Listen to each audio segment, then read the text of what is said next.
Hello, Virgo. It's Anna, and we need to talk. Some moments look ordinary until you're past them and you realize that's where everything shifted. You might be in one of those moments right now. So before you keep moving on autopilot, before you make choices you can't unmake, let's pause. Let's look at what's actually in front of you. Ready? Let's go. You're standing at a fork. Two paths, very different destinations, and the choice you make in the next few days determines which one you take. Decisions create trajectories, actions create outcomes, and what you choose now echoes forward. Uh, Here's the thing about choice points, they don't announce themselves. They don't show up with signs saying major life decision happening here. They look like regular moments, normal days, small choices. And then later you look back and realize that was it. That was when everything changed. Some of you are in that space right now, in the before, in the moment that doesn't feel significant yet, but is. And if I name it, maybe you'll pay attention. Maybe you'll make your choice consciously instead of sleepwalking into consequence. Because unconscious choice still creates outcome. You don't get to opt out by not deciding. Not deciding is deciding. Silence is answer. Let's talk about what's actually happening. Path one is familiar. It's the known, the comfortable, the this is just how it is, the relationship that's okay but not great, the job that pays bills but kills your soul, the city you've outgrown but inertia keeps you in, the pattern you keep running that hasn't worked but at least you know the steps. Path one feels safe because you know it. You know the pain of it. You know how to manage it. You know what to expect. And humans are wired to prefer known pain over unknown possibility because unknown feels dangerous, feels risky, feels like too many variables. So we stay, we tolerate, we convince ourselves it's fine. It could be worse. At least I have this. Maybe I'm asking too much. Those phrases, they're path one language. The language of settling, of making do, of accepting less than what you need. Because wanting more feels entitled. And look, sometimes path one is right. Sometimes staying is the brave choice. Sometimes stability is the goal. And just make sure you're choosing it, not just defaulting to it, not just staying because leaving is hard, not just accepting it because challenging it requires energy you don't think you have. Choose it or don't, but choose it consciously. Know what you're saying yes to and what you're saying no to by staying.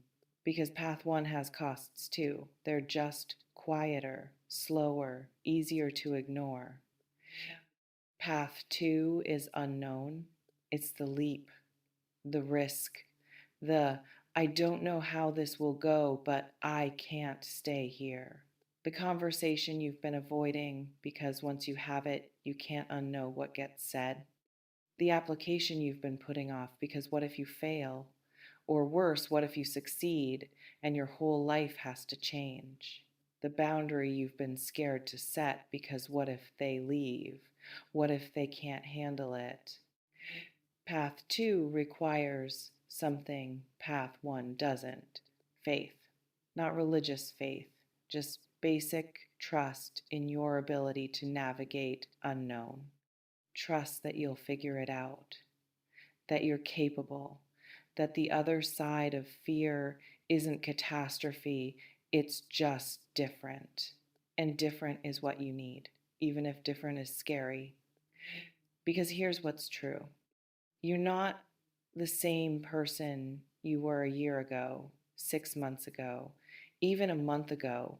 You've been growing, learning, changing, and the life you built for who you were, it doesn't fit who you're becoming. That's not failure, that's evolution. But evolution requires shedding, releasing, moving beyond what was right for past you but isn't right for current you. Path 2 asks, who are you now and what does that person need? Not who you were, not who you're supposed to be, who you actually are right now. And then it asks you to build life around that truth instead of around old versions and old commitments and old ideas of what your life should look like. That's harder, that's vulnerable, that's uncertain, but that's also real. That's also aligned. That's also the only way forward that doesn't slowly kill you. Hold on. Let me be specific about what this might look like. For some of you, this is relationship choice.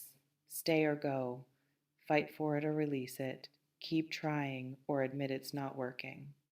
And you've been in limbo, in maybe, in, let's see, in waiting for them to change or for clarity to descend or for something external to make the decision for you.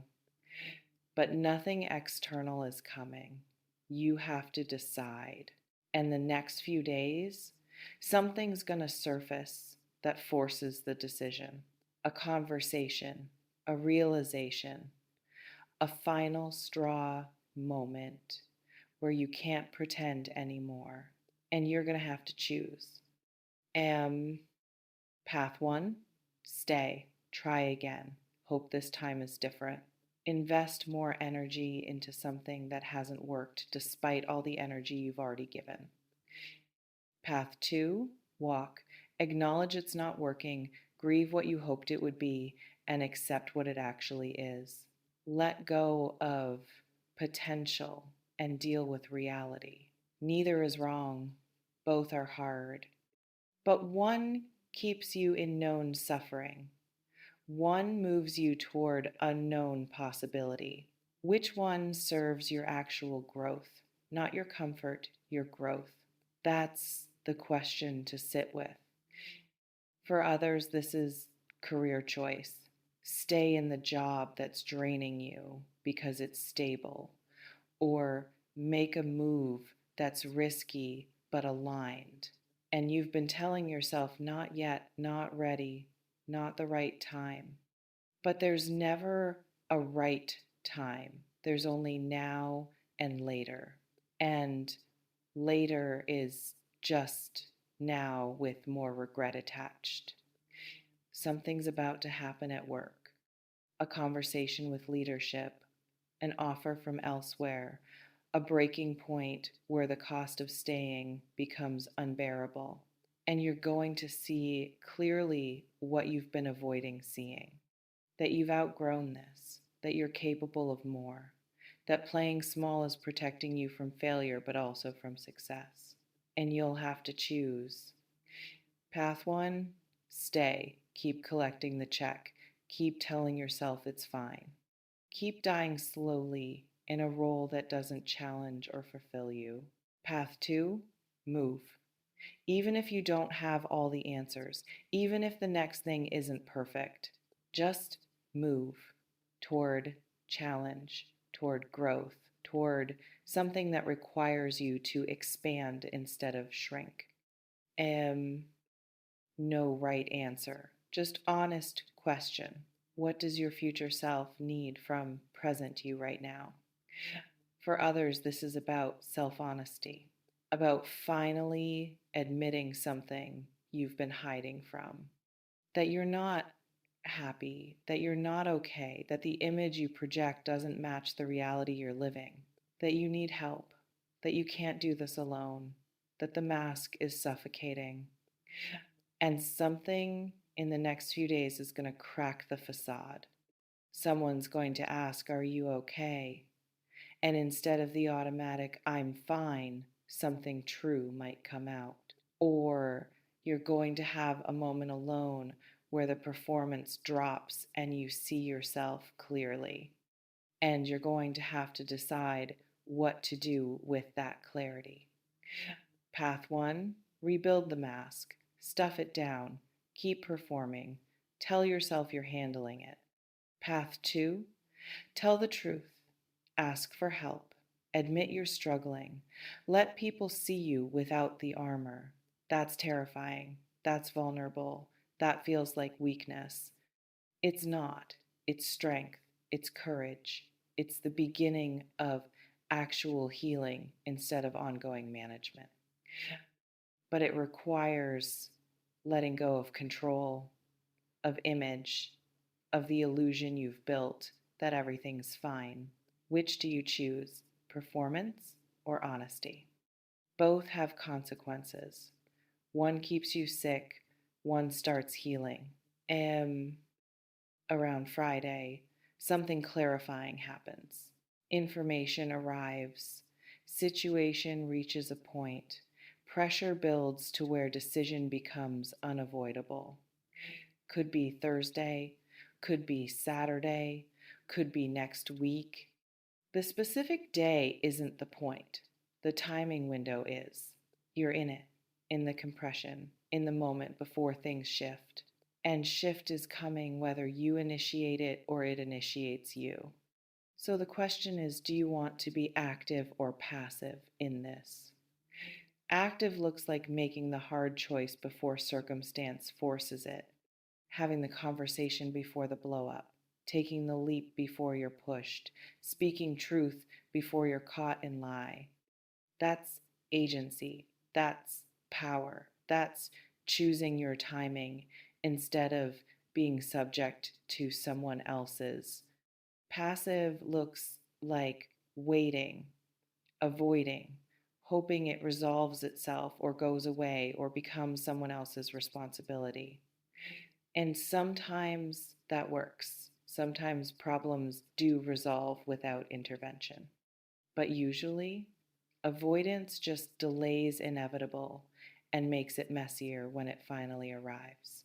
You end up having the hard conversation anyway, just from a weaker position. You end up making the change anyway, just after more damage has been done.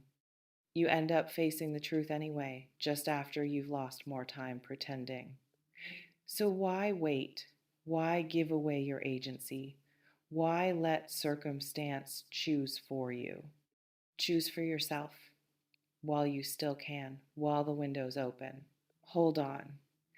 Let me talk about what won't be the same after actually means. Threshold moments change you. When you choose path two, the unknown, the risk, the truth, you build different muscles, courage, resilience, self-trust.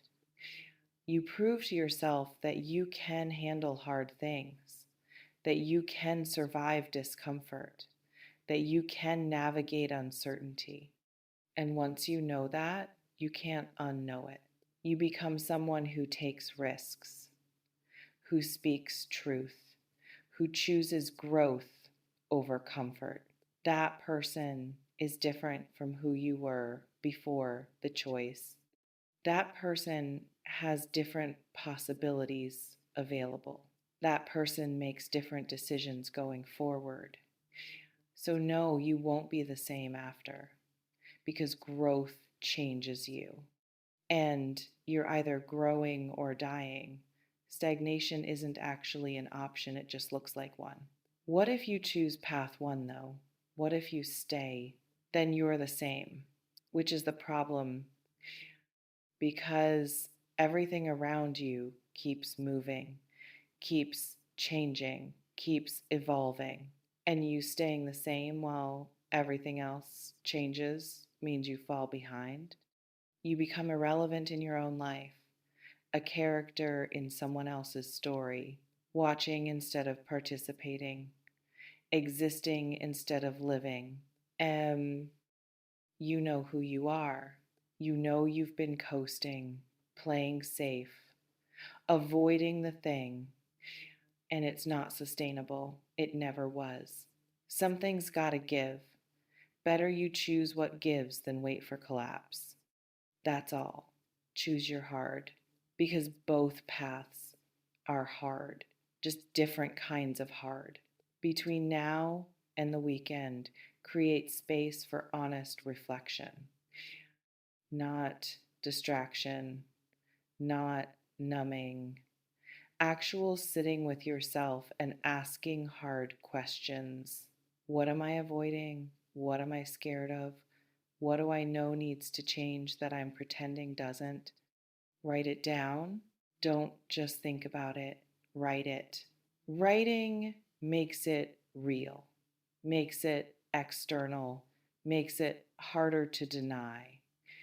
And in that writing, look for the truth underneath the fear. The thing you know but don't want to know. The choice you see but don't want to make. It's there. You're just not looking at it directly because looking at it means doing something about it. But look anyway. Name it anyway. Acknowledge it anyway. Because you can't change what you won't confront. Can't choose what you won't acknowledge. Can't move forward if you're still pretending you're not stuck. So get honest, brutally honest, just with yourself. You don't have to tell anyone else yet. Just stop lying to you. Then ask yourself this: if I knew I couldn't fail, what would I choose? If fear wasn't a factor, what would I do? If I trusted myself completely, what move would I make? That answer? That's path two. And that's what your deepest self wants, needs, knows is right. Everything else is just fear talking, just doubt talking, just conditioning talking. But underneath all that noise is a quiet knowing, a sense of what's true, what's right, what's aligned.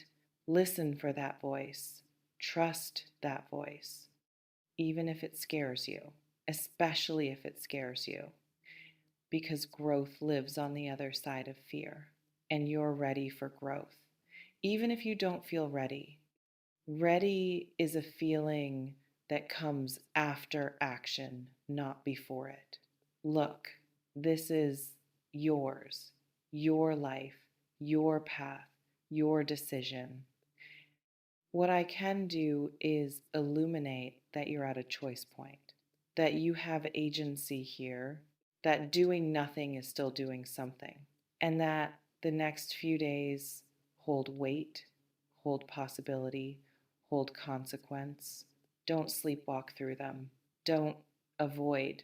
Don't numb. Don't distract.